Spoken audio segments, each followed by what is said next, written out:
Fala aí, galerinha, beleza? Eu sou o professor Emerson Fernandes, sou professor da disciplina de Física e tenho como propósito fazer alguns vídeos explicando tópicos dessa disciplina que todo mundo acha maravilhosa, né? O tópico de hoje é cinemática.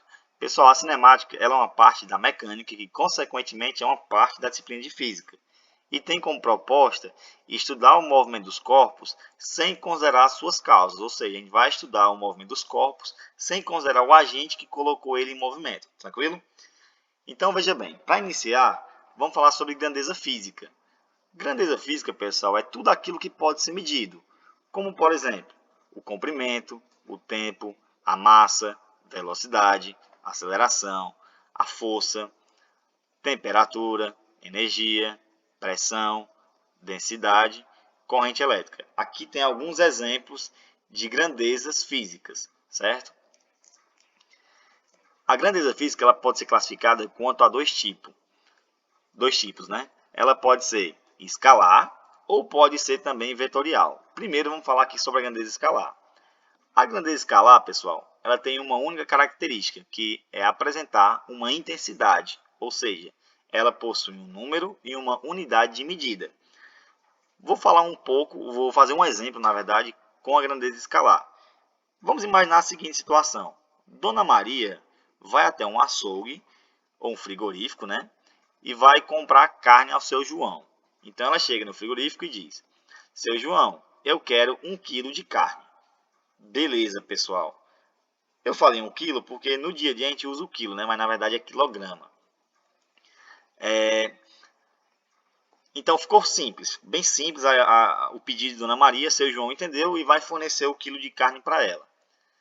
E aí, pessoal, se nessa mesma situação, ao invés de pedir só 1 quilo de carne, Dona Maria ela aumenta um pouquinho as informações. Ela diz o seguinte: seu João, eu quero 1 quilo de carne na horizontal.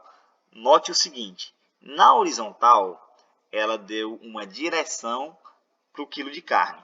Não tem necessidade disso, pessoal. Não teve sentido essa frase, Dona Maria. Seu João vai cortar 1 quilo de carne na horizontal. Não é assim, galera. Então, perceba o seguinte, que a massa ela é uma grandeza escalar. Quando Dona Maria falou: seu João, eu quero 1 quilo de carne, ficou fácil de ser entendido. Quando eu acrescento mais uma informação, que no caso é desnecessária, não tem mais sentido a frase, beleza? Então, assim como a massa é uma grandeza escalar, nós temos outros exemplos, que é o comprimento, o tempo e também a temperatura, beleza? Aí são alguns exemplos de de grandezas escalares, certo? Continuando agora, vamos falar sobre grandeza vetorial. A grandeza vetorial ela já é um pouco mais específica. Ela tem que ter 3 características: intensidade, que no caso é a unidade de medida, e o número, assim como a grandeza escalar. Só que ela tem mais 2 características, que no caso ela deve ter uma direção e deve ter um sentido. Como exemplo prático, vamos imaginar o seguinte: que em uma sala de aula entre uma abelha. Se eu falar para vocês que essa abelha ela está andando com uma velocidade de 3 metros por segundo, não ficou tão claro. Pessoal, essa abelha possui uma velocidade de 3 metros por segundo. Não ficou tão claro, porque como a velocidade é uma grandeza vetorial, eu preciso de mais 2 características. Preciso saber qual é a direção e qual é o sentido do movimento dessa abelha, beleza? Ela pode estar em uma diagonal, pode estar andando na horizontal ou até mesmo em uma vertical, certo? Na vertical. Então vamos considerar o seguinte, que essa abelha ela está andando na horizontal. Beleza, eu dei o sentido. Então já tenho 2 características. Eu tenho velocidade sendo de 3 metros por segundo, 3 centímetros por segundo, então eu tenho a intensidade. Eu tenho a direção, que é na horizontal, mas ela pode estar indo da esquerda para a direita e também pode estar indo da direita para a esquerda. Então eu tenho que dar o sentido. Vamos considerar aqui que ela está indo da esquerda para a direita, beleza? Então, pessoal, a velocidade da abelha tem 3 características nesse caso aí. Ela tem a intensidade, que é de 3 centímetros por segundo. Ela tem uma direção, que é horizontal. E tem um sentido, que é da esquerda para a direita. Então, veja bem. Quando eu falo essas 3 características, eu dei sentido à movimentação da abelha, certo? direção para a movimentação da abelha e também a intensidade. Aí eu finalizo dizendo que a velocidade, nesse caso, é uma grandeza vetorial, beleza? Assim como várias outras grandezas aí que são vetoriais. Aceleração, força e assim por diante. Gente, para dar continuidade, vamos falar um pouco sobre algumas características ou algumas coisas que nós temos que saber para estudar cinemática. Um móvel, pessoal, para a física, um móvel é tudo aquilo que tem possibilidade de entrar em movimento. Diferente do que a gente considera no dia a dia, que o móvel é uma mesa, um criado mudo, uma estante, uma cama, e são móveis, né? Embora tenha a mesma palavra, sentidos diferentes, já que eu estou considerando aqui para a física, certo? No estudo da física. Então, móvel é tudo aquilo que tem possibilidade de entrar em movimento. Continuando aí, vamos falar sobre corpo extenso e ponto material. O corpo extenso, pessoal, vamos imaginar o seguinte. Imagine um carro, ou considere um carro comum, em movimento dentro de uma garagem.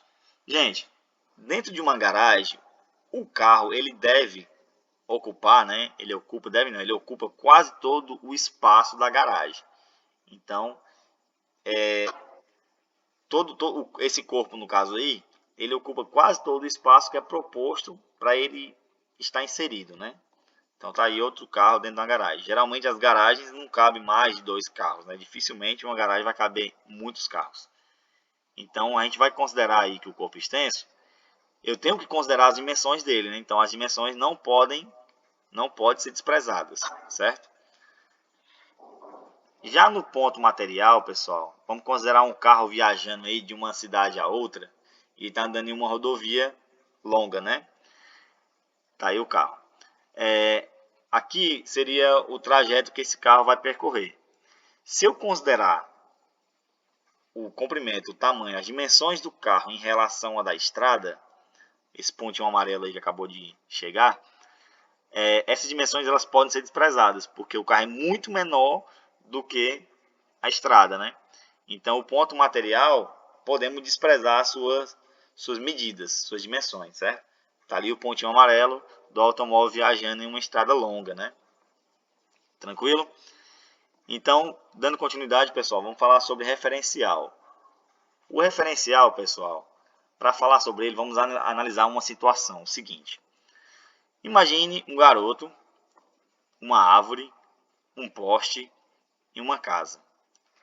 Se surgir a pergunta qual é a posição do garoto, nós temos que ter uma relação, um referencial. Se o referencial for a árvore, digamos aí que a distância do garoto é de 20 metros. Se o referencial for o poste, a distância vai ser de 30 metros. Se o referencial for a casa, a distância será de 15 metros. Então, veja bem, conforme eu mudei o ponto de referência, mudou a distância do garoto. Certo? Mudou a distância do garoto entre ela e o referencial. Então, o que é o referencial, pessoal? Podemos dizer que é um ponto ou um conjunto de pontos que vai dar sentido para outras coisas, certo? Fazer outro exemplo aqui bem simples. Como a gente denotou, né? O referencial é um corpo ou uma posição adotada para medir distância de outros corpos. Vamos imaginar aqui um plano cartesiano, onde eu tenho o eixo x sendo medido em metros, e aqui também o eixo y medindo em metros, certo? Vamos pegar uma bolinha e vamos chamar essa bolinha de A, um ponto A, né? Que vai estar localizado na origem, e a partir dela a gente vai medir distância para outros pontos. Como, por exemplo, um ponto B, um ponto C e um ponto D. Pessoal, pegando o A como referência, a partir dele nós podemos saber qual é a posição de B. Certo? O A, no caso aí, vai ser o referencial. A distância de A para B, no caso aí, é 4 metros, certo? Aí, no caso agora, qual a distância de A para C? Se o referencial for C, né? A distância vai ser de 3 metros. D, a distância é de 5 metros aí no caso, né? A gente vai fazer bem simples aqui um teorema de Pitágoras, né? Pegar aqui a hipotenusa, que no caso é o valor de D ao quadrado, mais um dos catetos, que é 3 ao quadrado, mais o outro cateto, que no caso seria o 4 ao quadrado. E assim a gente vai encontrar que o valor a distância de A até D é de 5 metros. Então, pessoal, a partir do ponto A, a gente consegue calcular ou saber qual é a posição de outros corpos, tendo como referencial, beleza? E aí, já que eu sei agora como é que calcula ou como caracterizar, né, o referencial, a gente pode saber quando é que um corpo está em movimento ou em repouso, beleza? Para isso, a gente tem que entender três coisas. Que para saber se um corpo está em movimento ou em repouso, nós vamos considerar o tempo, o referencial e a posição. Beleza, vamos lá. Começar com o movimento. Vamos imaginar uma bolinha, certo? Que está na origem dos espaços. Essa bolinha, conforme vai passando o tempo, ela vai se distanciando da origem dos espaços. Ó. O tempo vai passando e ela vai se distanciando. E aí, se eu traçar uma reta e considerar que na origem dos espaços o tempo estava sendo zero, quando essa bolinha aparece novamente, no tempo de 1 segundo, ela já andou 10 metros, está na posição 10 metros, né? 2 segundos, 20 metros, 3 segundos, 30 metros, 4 segundos, 40 metros, 5 segundos, 50 metros. Pessoal, o que eu posso dizer aqui? Ao passar do tempo de 5 segundos, essa bolinha se distanciou 50 metros da origem. A distância entre a origem e a posição onde a bolinha está no momento mudou, variou. Pessoal, variou a distância, quer dizer que esse corpo está em movimento. Variou a distância em relação a um referencial, certo? Já se, para falar de repouso, né, vamos considerar de novo a bolinha na origem dos espaços. E aí, ela está na posição 10 metros da origem dos espaços. Essa bolinha está.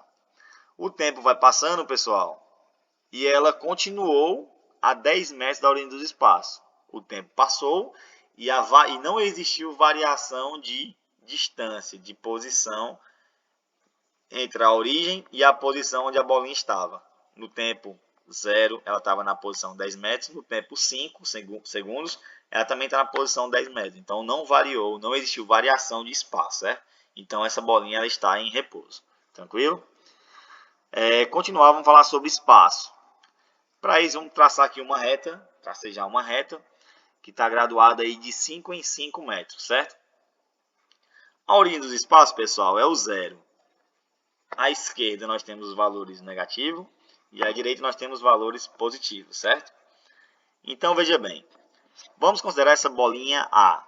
Essa bolinha A, ela possui um espaço em relação à origem, assim como a bolinha B, a C e também a bolinha D.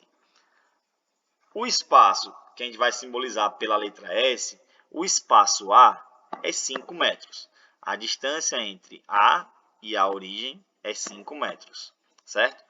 A bolinha B, pessoal, é menos 20, porque a gente vai considerar que o corpo vai sair da origem.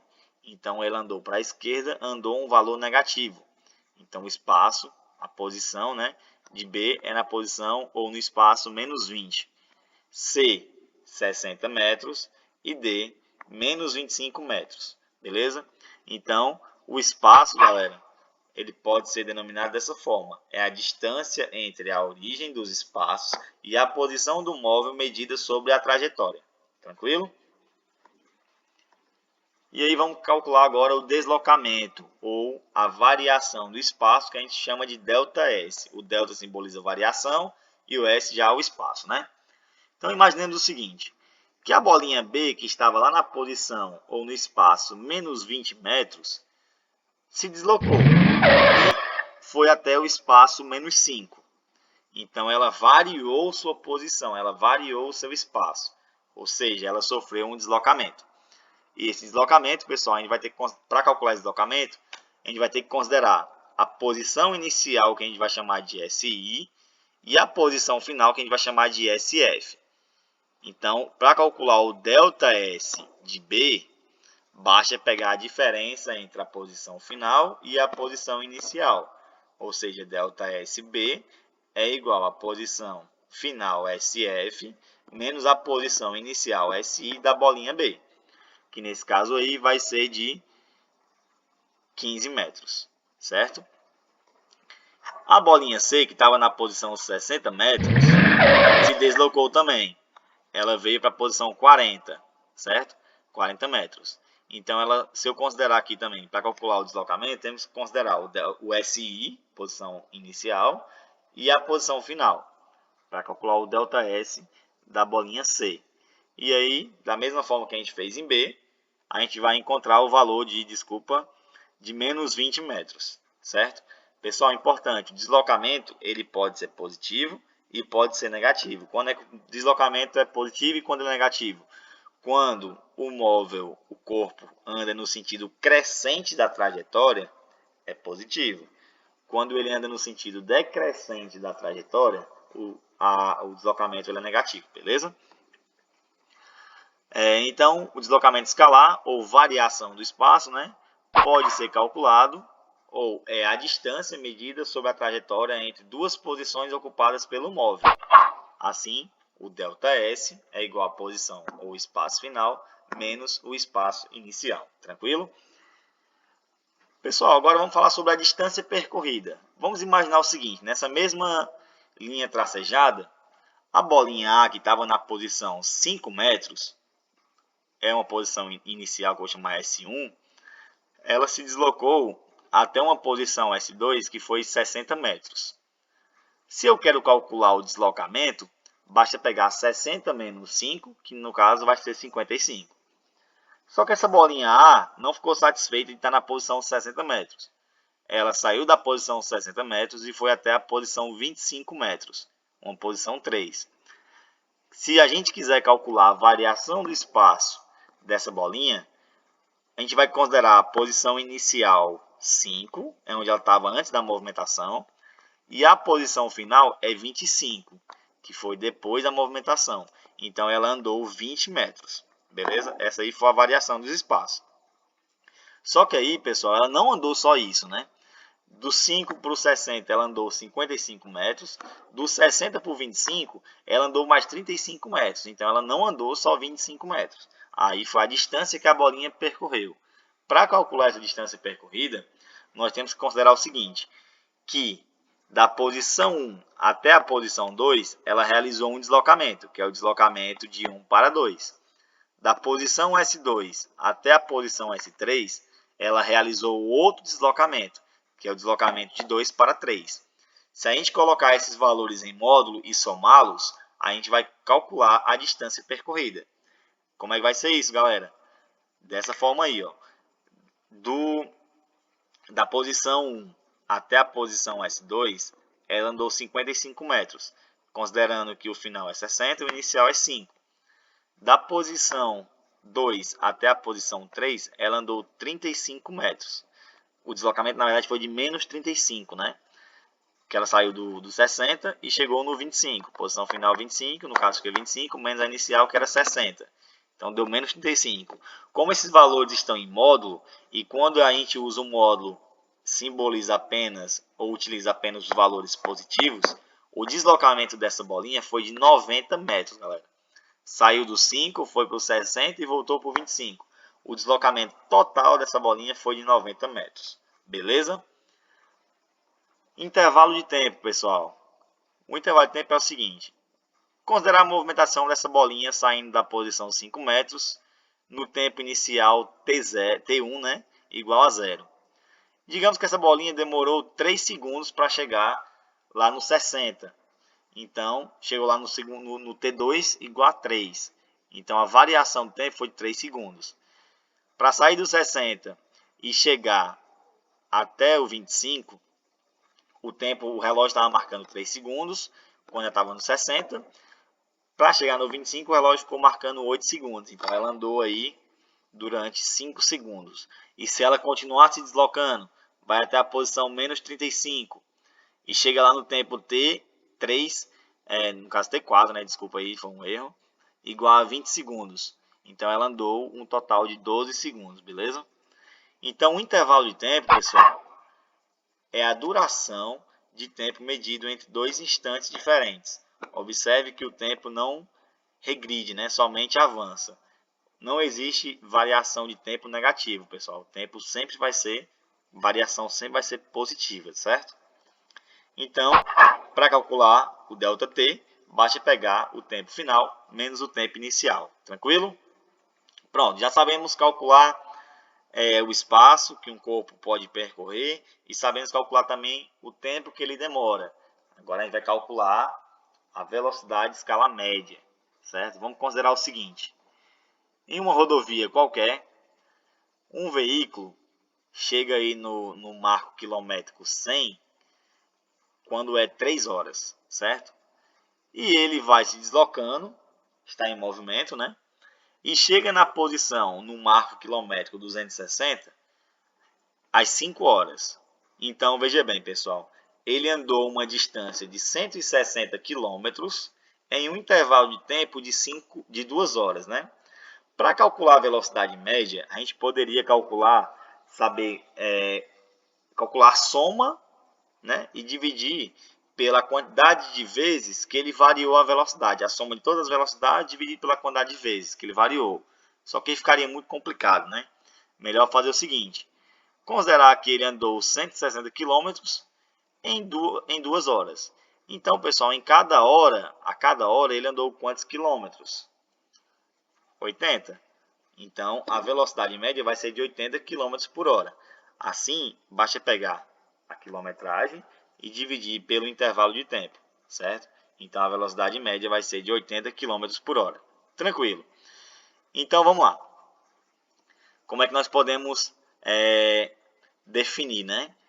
Se eu tenho uma posição inicial e uma posição final para um veículo que está em movimento, se ele chega na posição inicial no tempo TI, tempo inicial, e esse veículo vai se deslocar até uma posição final, onde o tempo vai ser um tempo final TF, ele andou uma distância ΔS em um intervalo de tempo ΔT.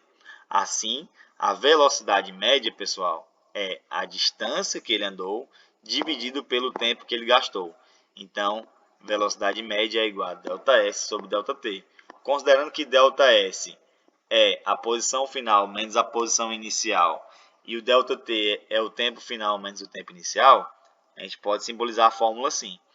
Ou, se a gente considerar que o ΔS é a distância que ele percorreu, podemos dizer que a distância é igual a velocidade vezes o tempo. Um decoreba aí, galera. Distância, D de Deus, velocidade de V, né? V, e o T de tudo. Então, Deus vê tudo. Tranquilo? Unidade de medida de velocidade, pessoal. Vou simbolizar aqui, vou fazer uma relação entre algumas unidades, né?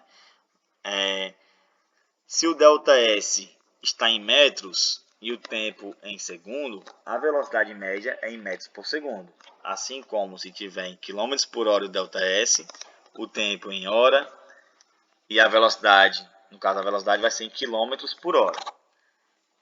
Existe uma relação entre as grandezas aí. Para isso a gente vai ter que considerar os prefixos. Como é que vai ser isso, galera?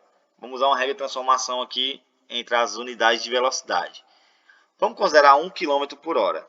Esse 1 km por hora, onde o K, o quilo, prefixo quilo vale 1000, então 1 km é igual a 1000 metros, certo? Está aqui, 1 km por hora, 1 km é igual a 1000 metros, certo? Em uma hora, pessoal, em uma hora nós temos 60 minutos. Em cada minuto nós temos 60 segundos. Então, em uma hora nós temos 3.600 segundos, certo? Se a gente dividir isso aí tudo por 1000, fica 1 sobre 3,6. Então, 1 km por hora é igual a 1 dividido por 3,6 metros por segundo, certo? Concluímos o seguinte, que se eu tenho metros por segundo e quero transformar em quilômetros por hora, eu vou multiplicar por 3,6. Se eu tenho quilômetros por hora e quero transformar para metros por segundo, a gente vai dividir por 3,6, certo? Essa relação aí.